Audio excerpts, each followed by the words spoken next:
सुशील जी, पिछले दिनों मैंने सरदार मसूद खान का इंटरव्यू किया। He is a former ambassador to the UN and the US.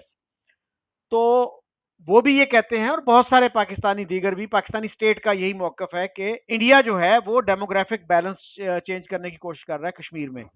और उन्होंने ये दावा किया कि 40 पिछले चंद सालों में 40 लाख हिंदुओं को, इंडियन हिंदुओं को डोमिसाइल सर्टिफिकेट दिए गए हैं।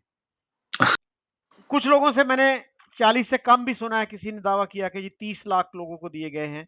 तो आप क्या कहते हैं इसके बारे में? और डेमोग्राफिक बैलेंस अगर चेंज करना है तो उसके लिए तो मेरा ख्याल है 40 लाख से भी ज्यादा लोगों की जरूरत होगी वहां पे। और जो पंडित हैं, 5 लाख पंडित हैं, उनमें से कितने अब तक वापस गए हैं? 0। हम्म। देखिए, डेमोग्राफी जो थी वो तो 1990 में उसका बैलेंस बदला गया। जो हिंदुओं को घाटी से मार कर भगाया गया, डेमोग्राफी तो तब बदली। और डेमोग्राफी बदली जिसे आप आजाद कश्मीर कहते हैं, मुजफ्फराबाद कहते हैं, मीरपुर कहते हैं, कोटली कहते हैं, इन जगहों पर आज आपको ढूंढने पर भी एक हिंदू सिख नहीं मिलेगा, कोई मंदिर या फंक्शनल गुरुद्वारा नहीं मिलेगा। यहां बड़ी तादाद में रहा करते थे हिंदू और सिख। मैं कुछ लोगों के जो वहां रहा करते थे उनके डिसेंडेंट से बहुत अच्छे से परिचित हूं, मेरे यार दोस्त हैं।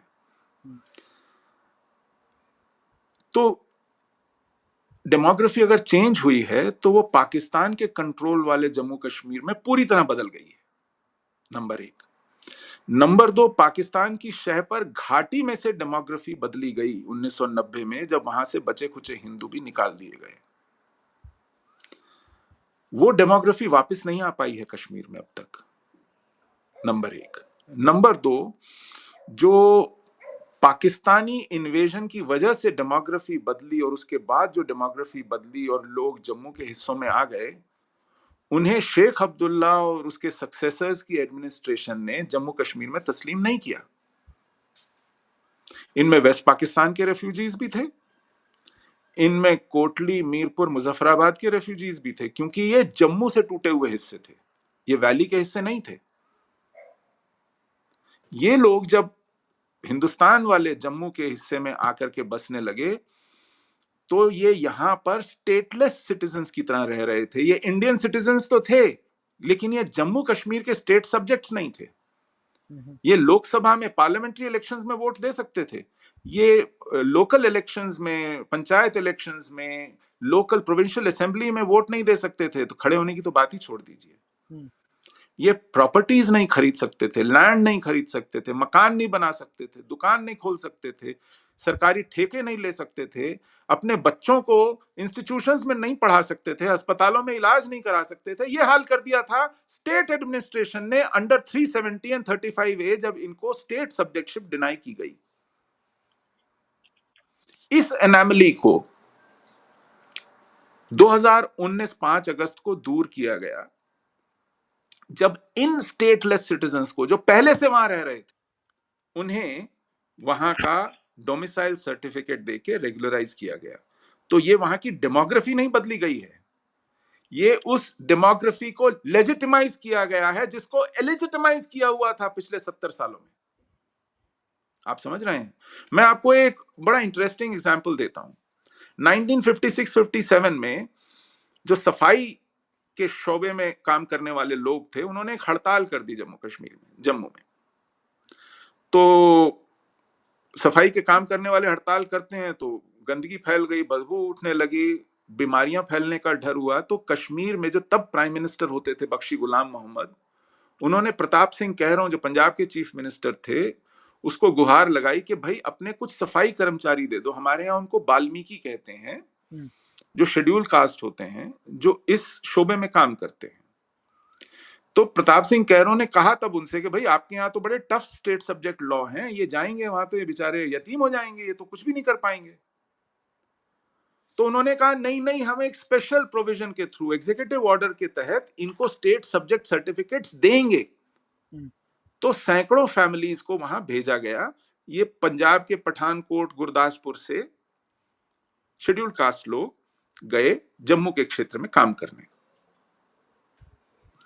अब इनको स्टेट सब्जेक्ट सर्टिफिकेट मिल गए, बाकियों को नहीं मिले, एक स्पेशल ऑर्डर था।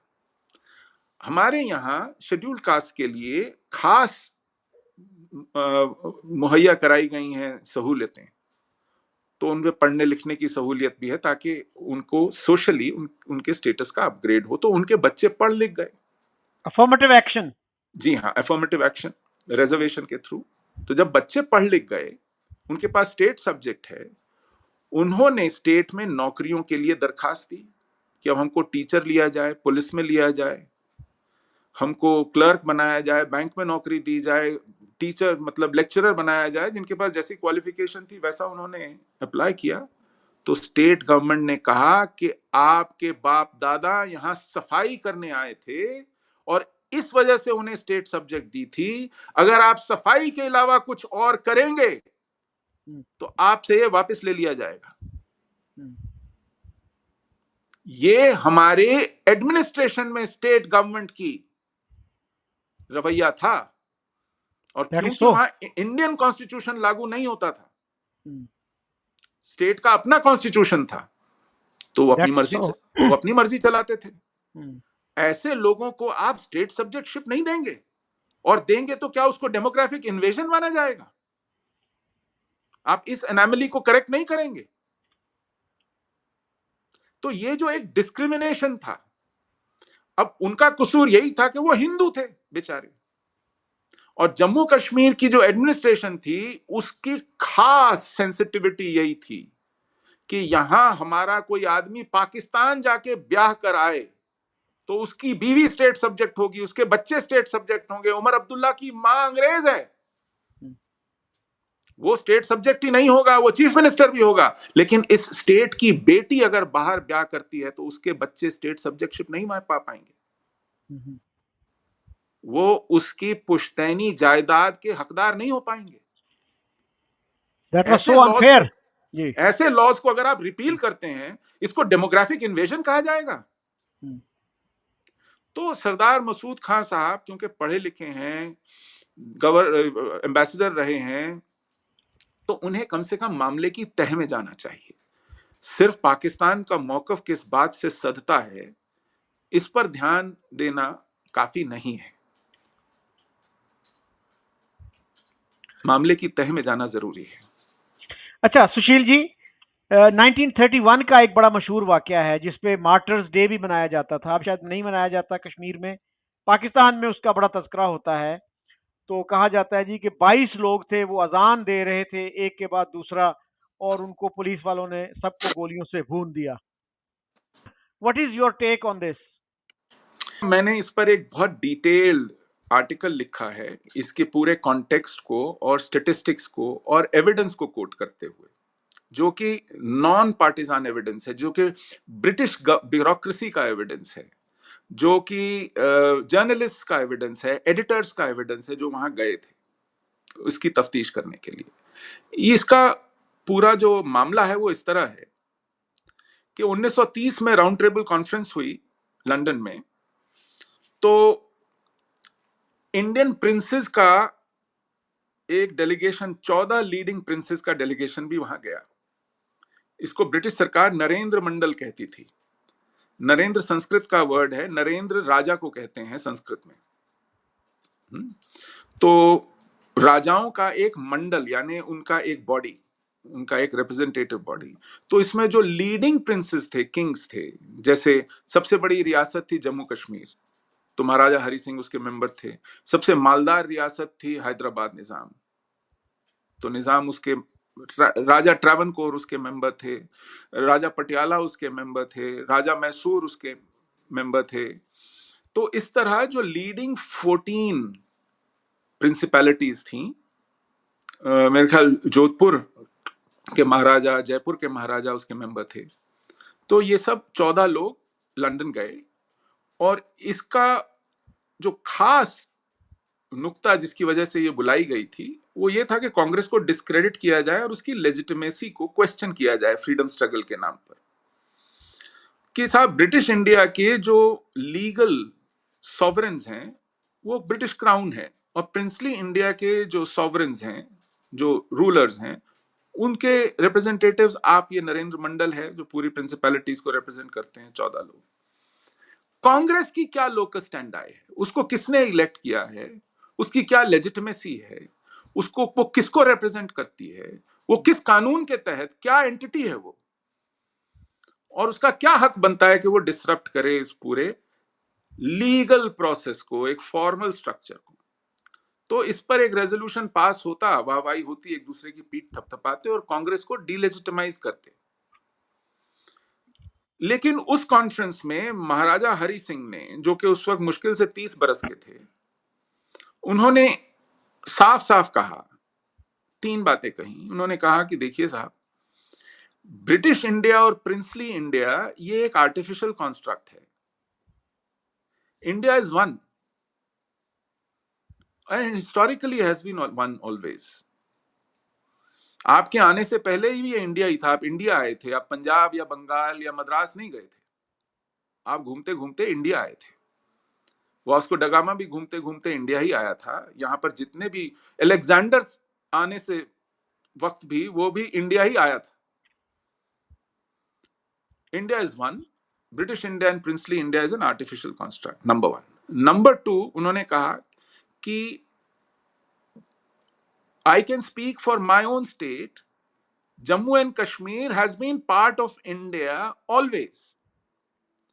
Not because I am saying so because I am the ruler, or I am part of the lineage of rulers who've been ruling it for past more than 100 years. I am saying so because this is the truth for centuries and several millennia.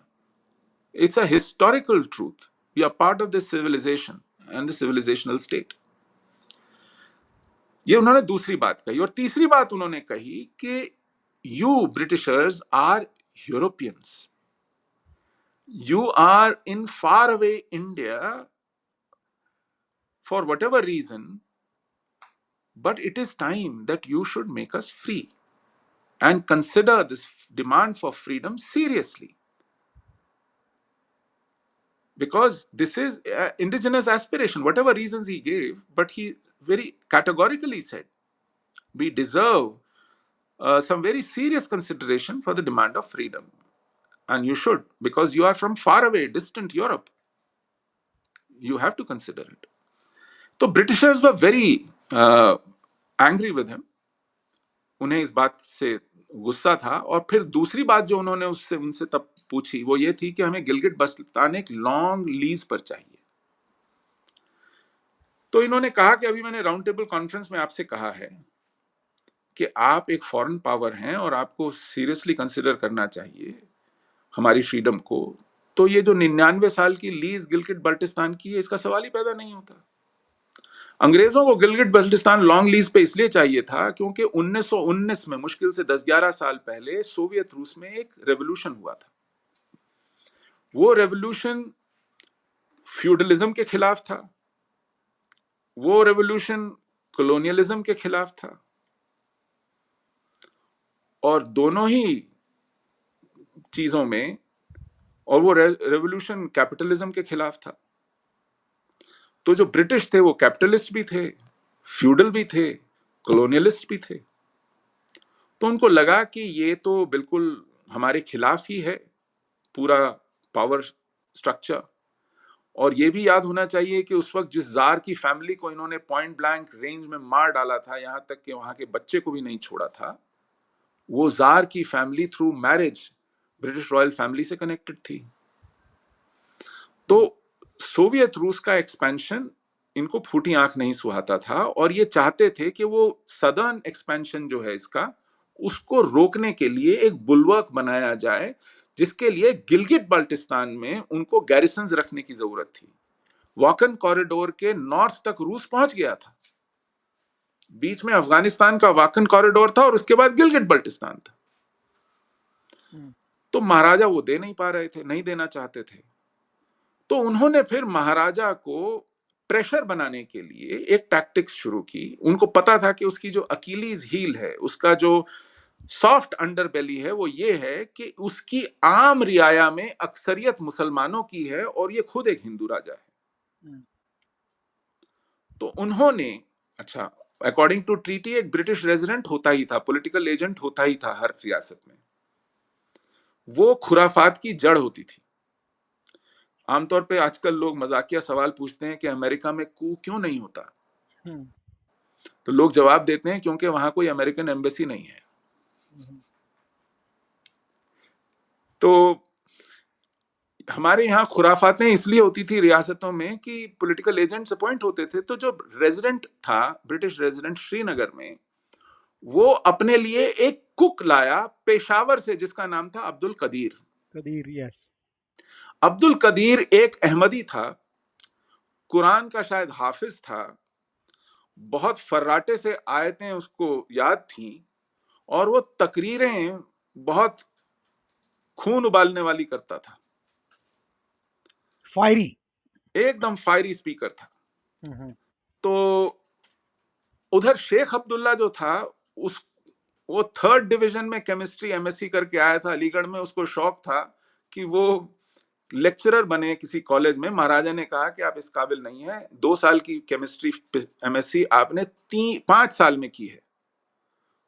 वो भी जब university ने हाथ जोड़ दिए तो आप वहां से रुखसत हुए, तो आप किसी स्कूल में नौकरी कीजिए। तो उन्होंने फिर इस्लामिया स्कूल में नौकरी की और खुंदक पाल ली राजा के खिलाफ, और उन्होंने एक रीडर्स क्लब बनाया।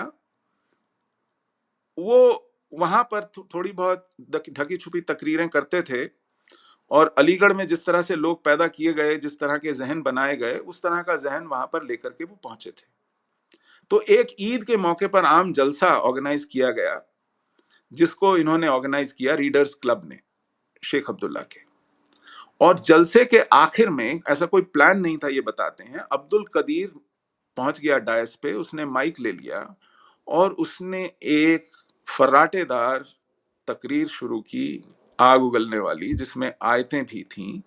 और मुसलमानों से ये कहा गया कि अगर आप एक काफिर की हुकूमत में रियाया बन के रह रहे हो जबकि अक्सरियत में हो, तो ये हराम है, ये कुफ्र है, ये कुरान की हिदायतों के खिलाफ है। तो हमें इस निजाम को, इस राजा को, इस हुकूमत को उखाड़ फेंकना चाहिए। सीधे सीधे कॉल फॉर सेडिशन था। तो उसके खिलाफ मामला दर्ज किया गया, उसको हिरासत में लिया गया। अब उसके खिलाफ मुकदमा चलता था। जब जब मुकदमे की तारीख पड़ती थी, एक हुजूम इकट्ठा हो जाता था जो अदालत को चलने नहीं देता था। तो ऐसे 5-6 बार जब अदालत नहीं चल पाई, रुकावट आई, तो फिर जज ने कहा कि अब हम सुनेंगे इस मुकदमे को श्रीनगर सेंट्रल जेल में। तो ये 13 जुलाई 1931 को श्रीनगर सेंट्रल जेल में अदालत में मुकदमा सुना जाना था। तो अब की बार हुजूम श्रीनगर सेंट्रल जेल पहुंच गया, लेकिन उसके दरवाजे बड़े बड़े होते हैं, दीवारें बड़ी बड़ी होती हैं, अंदर जाना पॉसिबल नहीं था। तो वो बाहर नारेबाजी, पत्थरबाजी, जो कुछ करना था करते रहे, अंदर मुकदमा चल रहा था।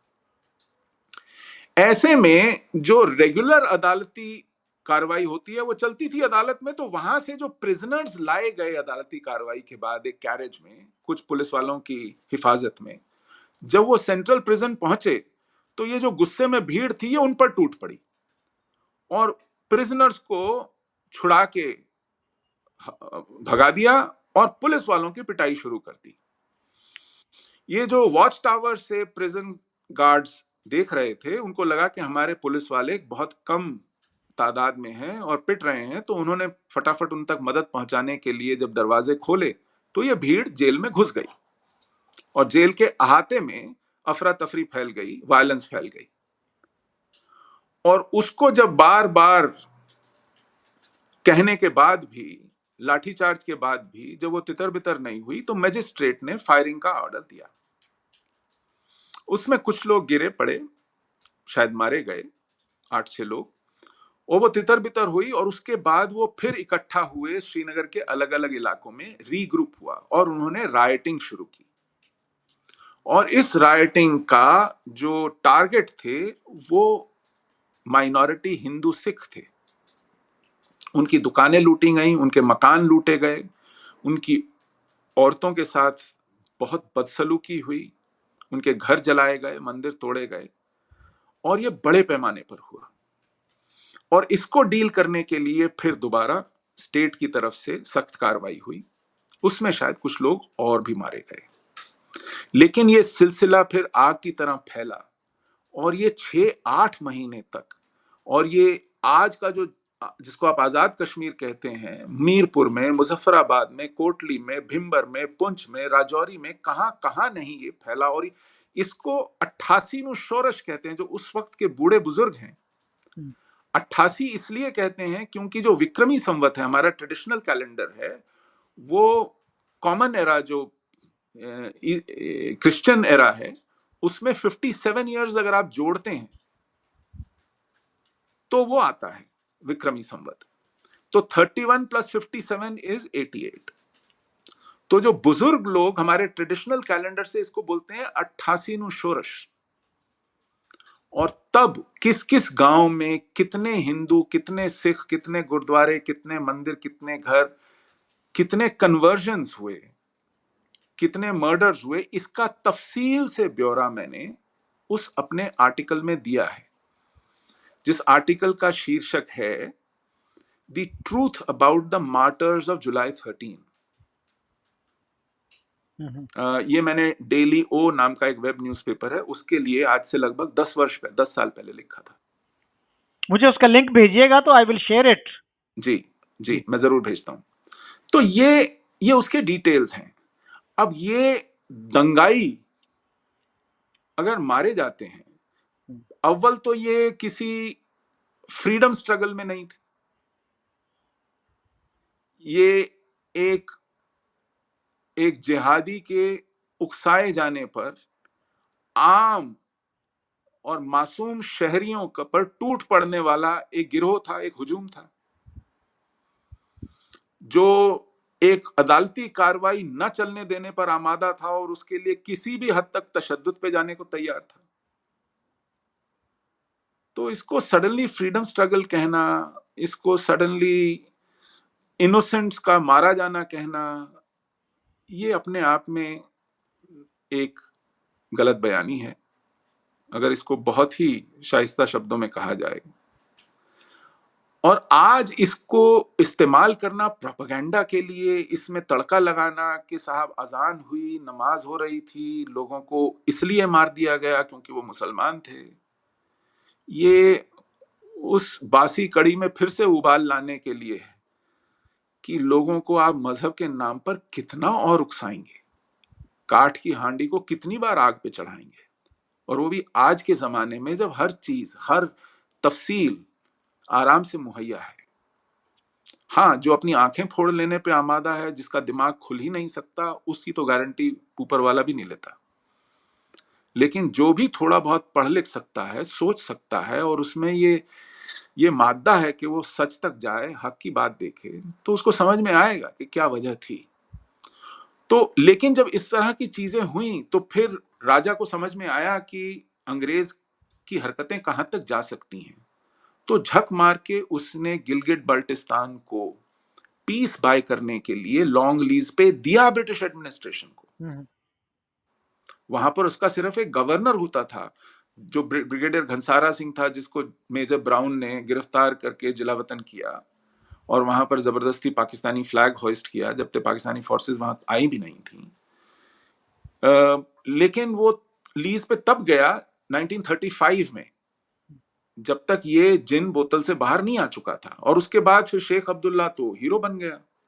शेख अब्दुल्ला ने एक मुहिम शुरू की और महाराजा के खिलाफ, और वो मुहिम फिर क्विट कश्मीर मूवमेंट में तब्दील हुई 1946 में, जिसमें जवाहरलाल नेहरू तक जेल गए, महाराजा ने उनको पकड़ा।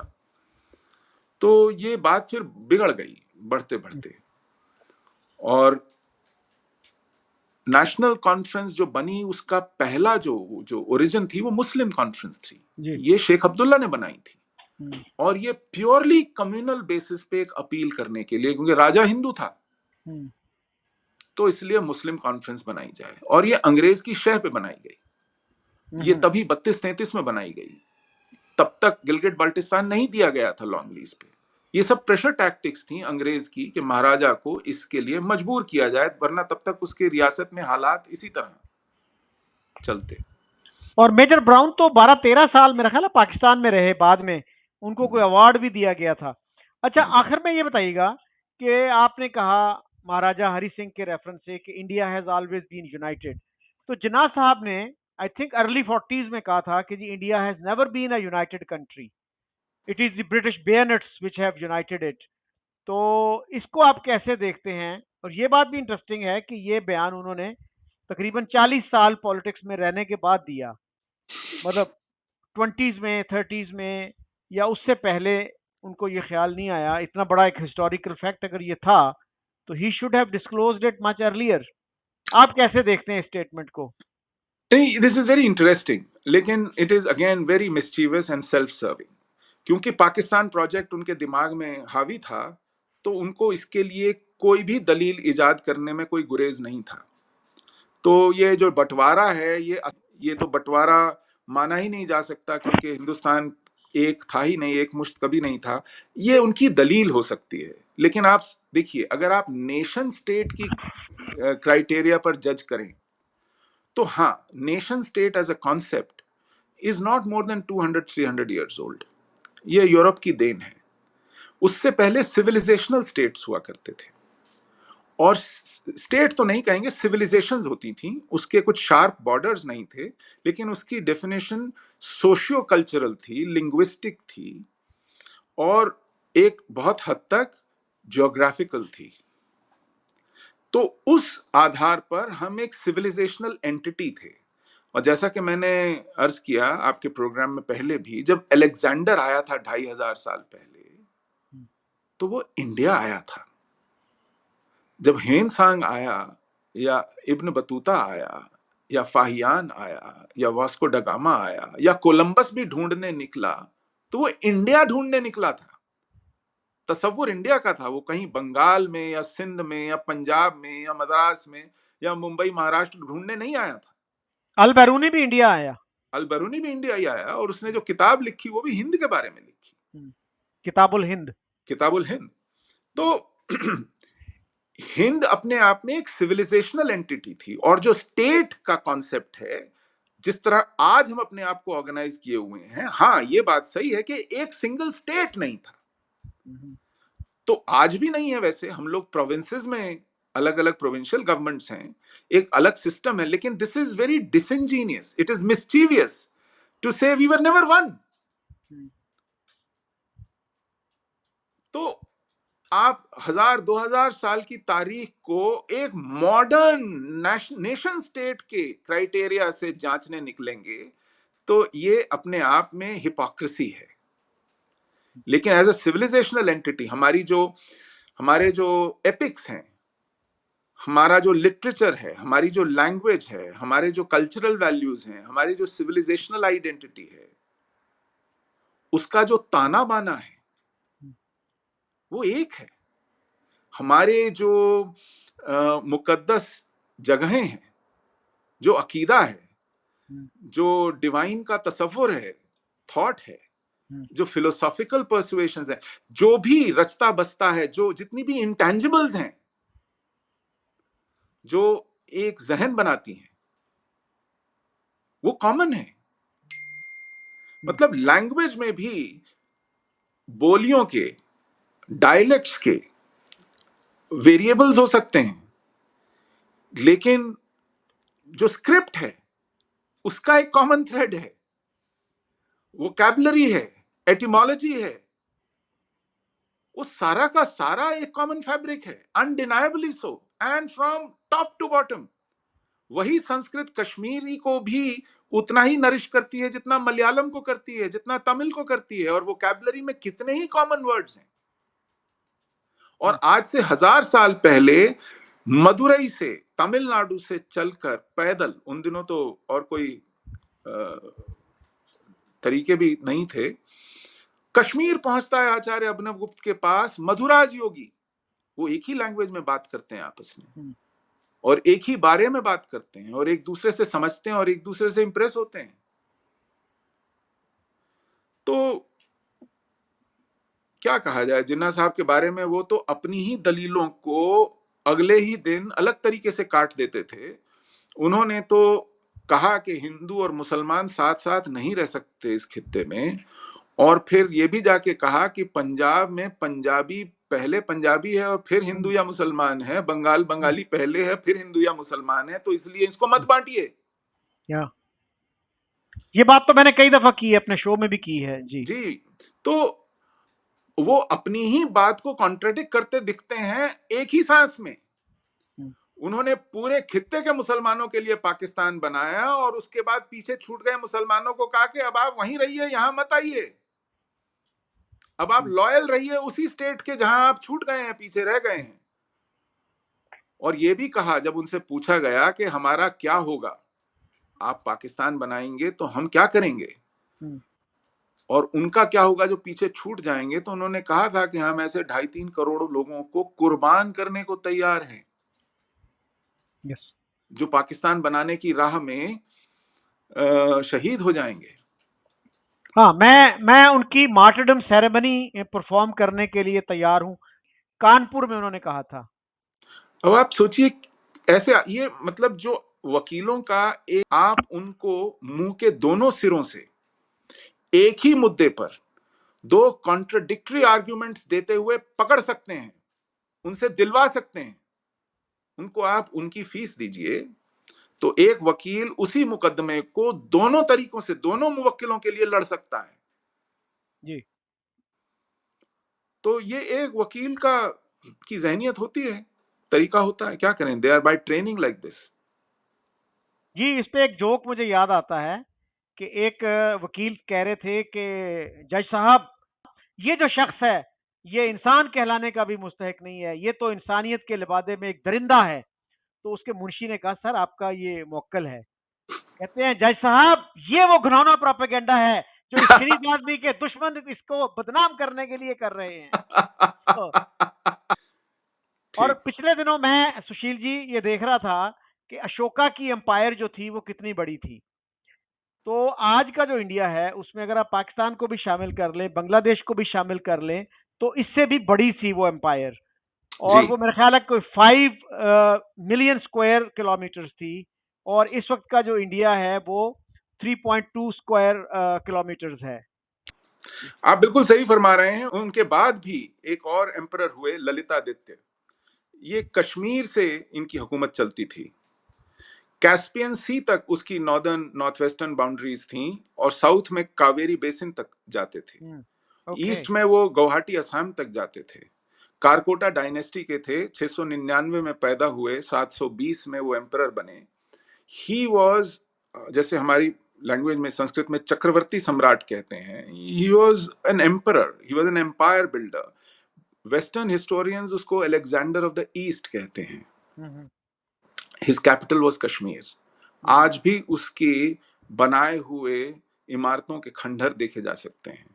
He was again a brilliant ruler, unfairly not recognized by our historians, because ये जो लेफ्ट कॉलोनियल हिस्टोरियोग्राफी है भारत की, उसने ऐसे एम्पायर्स को, ऐसे हिस्ट्री को सामने नहीं आने दिया जो कि आप में एक नेटिव प्राइड इंड्यूस कर सकें, जो आपको कॉन्फिडेंस दें अपने एंसेस्टर्स, अपनी हिस्ट्री, अपने कल्चर, अपने बैकग्राउंड, अपनी आइडेंटिटी में।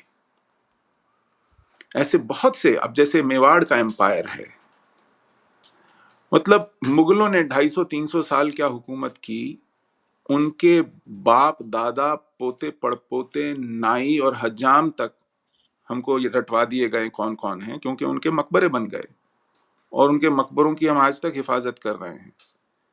उनकी कब्रों को हम आज तक संभाल रहे हैं, जिन्होंने हमारे मंदिरों की ईंट से ईंट बजा दी।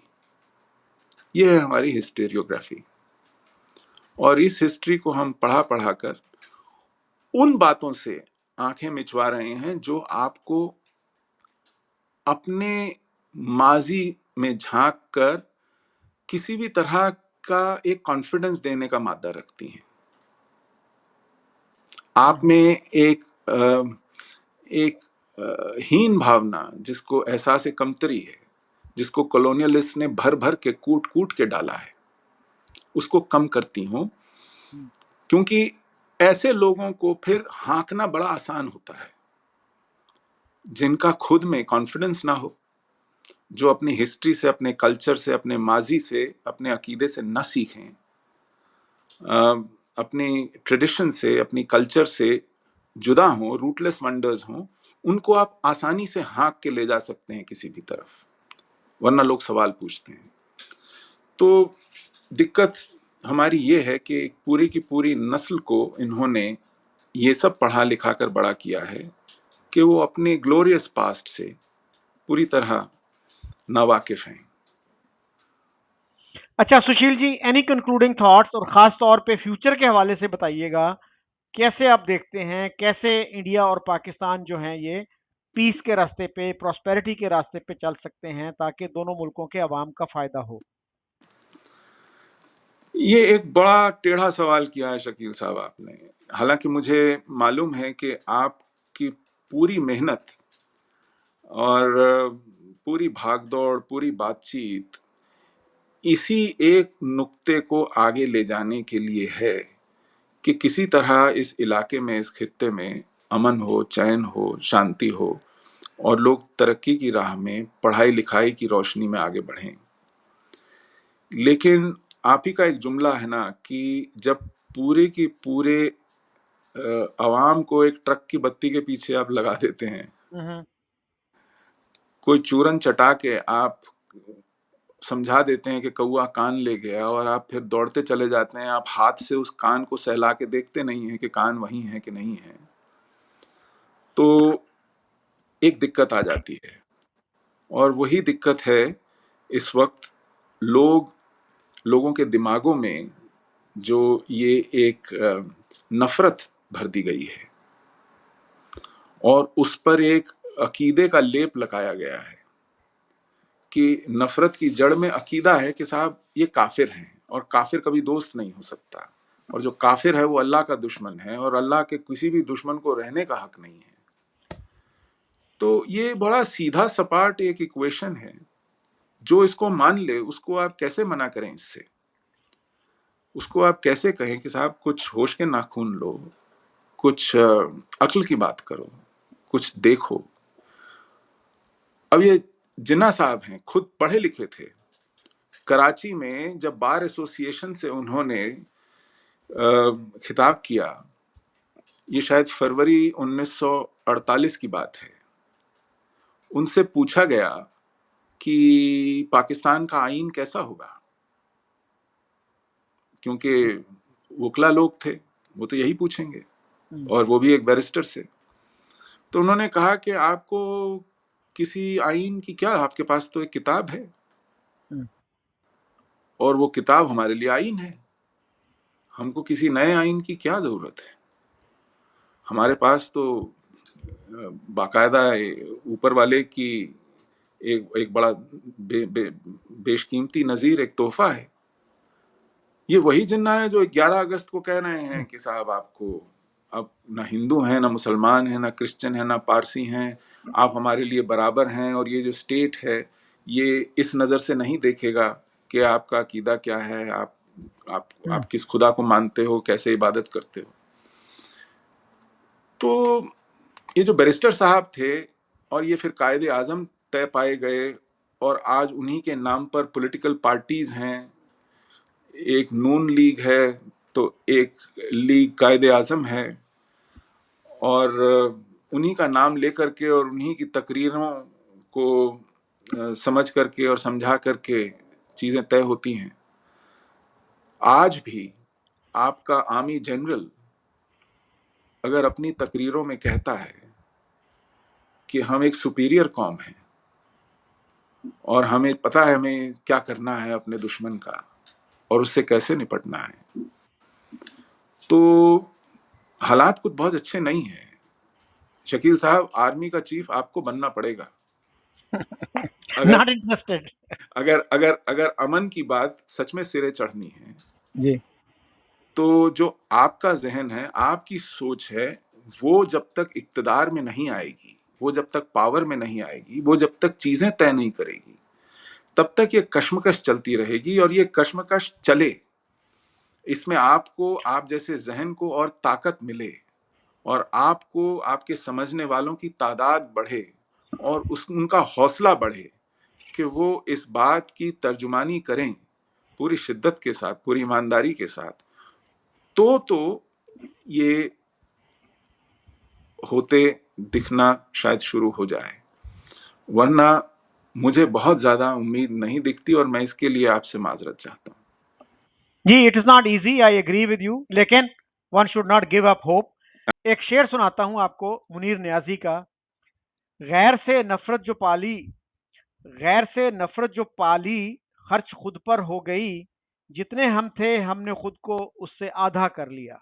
क्या बात है, क्या बात है। नहीं, ये हमारे यहाँ भी ऐसा कहा जाता है कि जो गुस्सा है, जो क्रोध है, वो आपके दुश्मन का कोई नुकसान नहीं करता, वो सबसे पहले आपको, the corrosive effect of anger actually corrodes you from within, not just your physical health, but spiritually, emotionally, it debilitates you.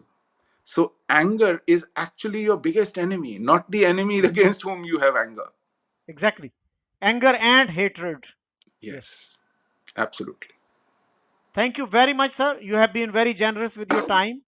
Sir, I'm grateful for all the opportunities you always give me, and it's such a pleasure to be on your show. The pleasure is all mine, sir. Thank you again. I wish you more power. All the Thank you. best.